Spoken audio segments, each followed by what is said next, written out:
নমস্কার, তোমাদের সবাইকে সানাস মাইল এডুকেশন সেন্টারে স্বাগত জানিয়ে আজকের ক্লাসটি শুরু করছি।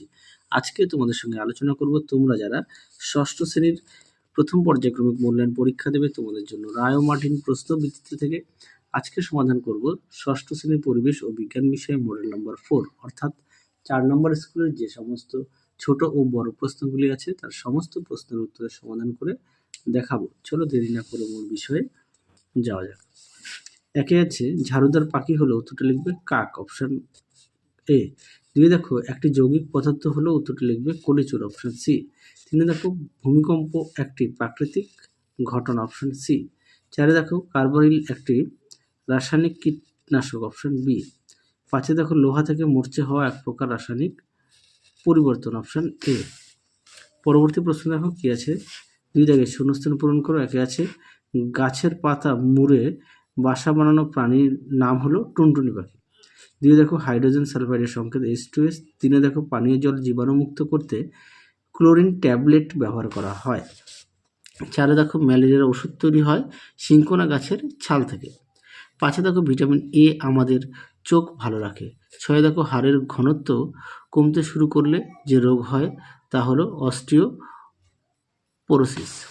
পরবর্তী দেখো কি আছে, পরবর্তী আছে এক দাগে হাইড্রোজেনের ধর্ম লেখো। এটা পাঠ্যবইতে সুন্দর করে তোমাদের ছকের মধ্যে দেওয়া আছে, একটু দেখে নাও। হাইড্রোজেনের ধর্ম দেখো সুন্দর করে দেওয়া আছে, যার পেজ নাম্বার হচ্ছে 44। পরবর্তী প্রশ্ন দেখো কি আছে, দুই দাগের ম্যাগনেসিয়াম বাতাসে অক্সিজেনের সঙ্গে মিশে যে যৌগ উৎপন্ন করে তার নাম ম্যাগনেসিয়াম অক্সাইড। তিনে দেখো চিনি কোন কোন মৌলের পরমাণু দিয়ে গঠিত, উত্তরটা লিখবে কার্বন, হাইড্রোজেন ও অক্সিজেন। চারে দেখো জলের সংকেত লেখো, উত্তরটা লিখবে H2।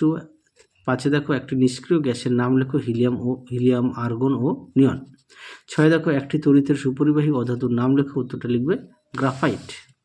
পরবর্তী প্রশ্ন দেখো কি আছে, ধাতুর দুটি ধর্ম লেখো। দেখো প্রশ্নের উত্তর দেখো, ধাতুর ধর্ম এখানে বেশ কিছু পয়েন্ট দেওয়া আছে, তোমরা এগুলো এখান থেকে যে কোনো দুটি লিখবে। পরবর্তী দেখো কি আছে, একটি মোমবাতি জ্বালিয়ে তার উপরে গ্লাস দিয়ে ঢেকে দিলে কি ঘটবে এবং কেন? এই প্রশ্নের উত্তরটি তোমাদের পাঠ্য বইতে 43 পেজে পেয়ে যাবে, দেখবে সুন্দর করে দেওয়া আছে। দেখো কি দেখলে আর কেন এমন হলো একটু সুন্দর করে, তারপর নিচে দেখো সুন্দর করে দেওয়া আছে। হ্যাঁ, তোমরা একটুখানি পড়ে নিয়ে লিখবে। পাঠ্য পেজ নম্বর 43 দেখে নাও। পরবর্তী প্রশ্ন দেখো, মিথেন ও অ্যামোনিয়ামের সংকেত কি? মিথেন হচ্ছে CH4 আর অ্যামোনিয়ার হচ্ছে NH3। তারপরে দেখো এটা যোজ্যতা হচ্ছে 1। তিনে দেখো চিনির জলে দ্রবণে দ্রাবক হচ্ছে চিনি আর দ্রাবক হচ্ছে দ্রাবক। ফসফরাস পেন্টাক্লোরাইডের সংকেত হচ্ছে PCl5। পরবর্তী দেখো বাম স্তম্ভের সঙ্গে ডান স্তম্ভ মিলাও। একেরটা হবে D, দুইয়েরটা হবে E, তিনেরটা হবে B, চারেরটা হবে F, পাঁচেরটা হবে A, ছয়েরটা হবে C। আশা করি দেখে নিয়েছো। পরবর্তী দেখো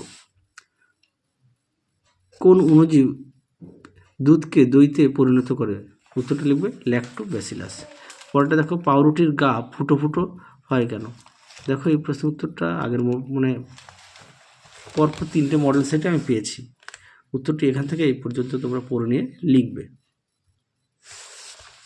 পরবর্তী দেখো একটি পরজীবী উদ্ভিদের নাম লেখো, উত্তরটা লিখবে স্বর্ণলতা। তারপরে দেখো সাগর কুসুম ও ক্রাউন মাছ কীভাবে মিথজীবিতা সম্পন্ন করে, তোমরা উত্তরটা এটা লিখবে। হ্যাঁ, এখান থেকে এই পর্যন্ত লিখবে। তাহলে চলো আজকের মতো এখানেই সমাপ্ত করছি। আবার দেখা হবে খুব শীঘ্রই তোমাদের পরবর্তী ভিডিওতে। তোমরা সবাই সুস্থ থেকো, ভালো থেকো। আজকের মতো টাটা।